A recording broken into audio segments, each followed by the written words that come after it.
Donald Trump is still calling the shots in the Republican Party. Every single candidate that I endorsed won their primaries on Tuesday.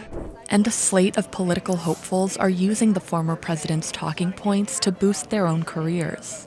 Gun-free zone. It's the gun-free school zones, Tucker. Those are the biggest problems. But some of his followers sound more extreme than Trump himself. Satan sells a sin, and that's how he sells abortion. But how far will they go? And which one has the best shot at being Donald Trump's successor? Of course, there's DeSantis. I would support DeSantis. Number one thing I like about DeSantis is that he believes in freedom for America. Because it's what he's done in Florida. Few have copied Trump like Florida Governor Ron DeSantis, even in his mannerisms. They are among the most dishonest human beings on earth. And it shows you how dishonest, these are smear merchants. That's why nobody trusts corporate media. The media and other politicians are even calling him mini-Trump. All right, well, Ron is being Don. But more recently, DeSantis has shown he's willing to go further than the former president, especially on LGBTQ rights. Things like woke gender ideology have no place in the schools. In March, the Florida governor banned discussions of gender identity and sexual orientation from kindergarten through third grade. Thousands rallied against the new legislation, calling it the Don't Say Gay law. Genderbread man. So this is trying to sow doubt about kids, about their gender identity. It's a far cry from promises Trump made on his campaign trail in 2016. I will do everything in my power to protect our LGBTQ citizens. DeSantis out-Trumped Trump on COVID, too. You do not have to wear those masks. I mean, please take them off. His popularity soared across the country as he pushed boundaries and passed conservative laws Trump only talked about, like the bill creating an election police force to oversee voting. In April, he also banned critical race theory from being taught in schools. We want education. We do not want indoctrination. And he's redrawn the congressional map in a way that would eliminate 2 majority black districts. But a judge blocked his effort, ruling that it was discriminatory and unconstitutional. Still, a recent poll shows that if he ran against Donald Trump in 2024, 34% of Republicans would vote for him, compared to 55% for the former president. Texas Governor Greg Abbott has also followed Trump's lead.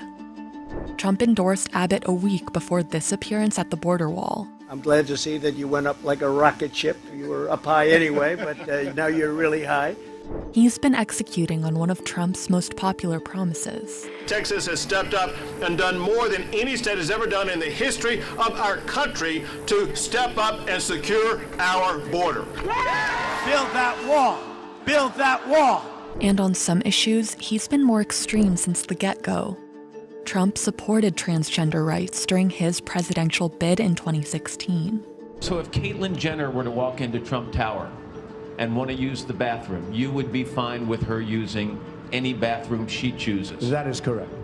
But this year, Abbott introduced laws that oppose gender-affirming care and education. We will enshrine in the Texas Constitution that parents are the primary decision makers in all matters involving their children. Senate candidate Kathy Barnett in Pennsylvania is gaining a following, and she's even more extreme on abortion rights than Trump's endorsee, Dr. Oz.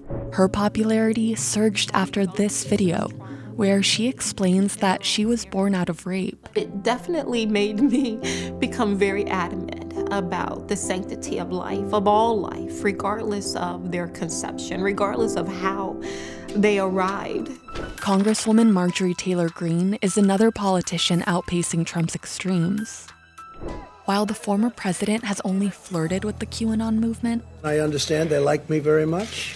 Marjorie Taylor Greene has made her name off the debunked conspiracy theory. According to him, many in our government are actively worshiping Satan. And she's even said that Satan manipulates women into getting abortions. It's whispered softly and gently into your ears and into your soul. And he tells you it's okay. And while Trump has certainly trash-talked his perceived enemies, Taylor Greene called for the execution of House Democrat Nancy Pelosi in this Facebook thread obtained by CNN. And in this video, she even claimed Pelosi had committed treason without any evidence. It's a crime punishable by death, is what treason is. Trump endorsed her in 2020 when she ran for Congress in Georgia. Marjorie Taylor Greene. I don't want to mess with her. And just like Trump, her personal Twitter account got shut down in January. But she still uses her congressional account and has falsely claimed NATO supplied weapons to Nazis in Ukraine, despite no evidence. She's called on Twitter to reinstate controversial right-wing figures like Milo Yiannopoulos, Alex Jones, and a list of other blocked users. And there is one Trump successor who is literally his successor.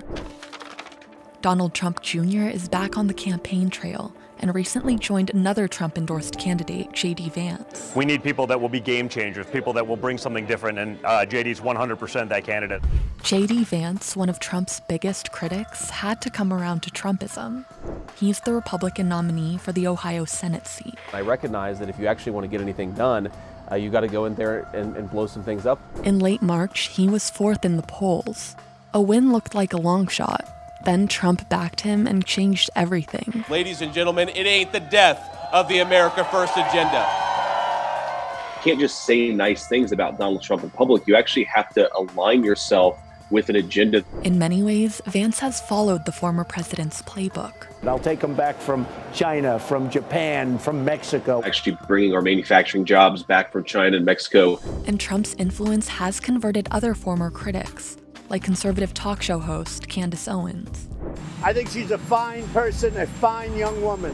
She caught his attention in 2019 with her criticism of Black Lives Matter. If I had to write a list of 100 things that are harming the Black community, police brutality would not even be one of them. Since then, she's often appeared by his side and backed him up. I absolutely love this president. I think that what he did in this country was the most necessary thing by killing political correctness. She's become a favorite among Trump's own supporters. And then there's Tomi Lahren. She's part of a tide of young conservative commentators pushing the boundaries of what it means to be Republican. You consider yourself a conservative? I do. Okay. I mean, I'm a millennial, so I don't really like labels, but yes, I'm conservative in thought. Back in 2016, Lahren had more Facebook followers than Trump himself. She became a staunch supporter. For me, it's about holding my ground, sticking to my principles, defending this America First agenda, defending President Trump where he needs to be defended, and I'm going to have some fun with it. She stood by him when women accused him of sexual misconduct in 2016. He was touching people. Yeah, he was. He really was. Hillary could use some of that every now and then, right? And the former president reportedly thanked her. Lahren has also gone all in on Trump's strategy of casting doubt on elections. Recall, baby, recall. Watch out for voter fraud. Trumpism has been gaining ground in California. In August 2021 alone, voters launched recall attempts against more than 70 elected officials in the state. Michael Flynn hasn't been in the news lately, but many Republican voters still look up to him. He's fighting for the grassroots, for citizens to get involved, for us to take our country back. So if Trump doesn't run in 2024, is there anyone else you see yourself supporting? General Flynn. He was Trump's national security advisor for 23 days before the president fired him. But the two have remained friends. And he tried to help Trump overturn the election. President Trump won on the 3rd of November. Some Republican nominees are also appealing to voters with that message. Candidates Doug Mastriano in Pennsylvania. If there's any hint of fraud out there, we need to investigate. And Ted Budd in North Carolina have been vocal supporters of the big lie and have now picked up GOP nominations in their states. So when President Trump endorsed me last June, he said this. He said, Ted, I'm endorsing you because you never wavered on America First policies. As for Flynn, it's unclear what his own political ambitions are, but he's been traveling the country on a tour called Reawaken America. This great building back here will not decide the election of the President of the United States. We decide the election of the President. Trump has not yet declared whether he will try to win back the White House himself. Welcome to Arizona, Mr. President. but he's sure to make his mark on any election, whether he runs or not.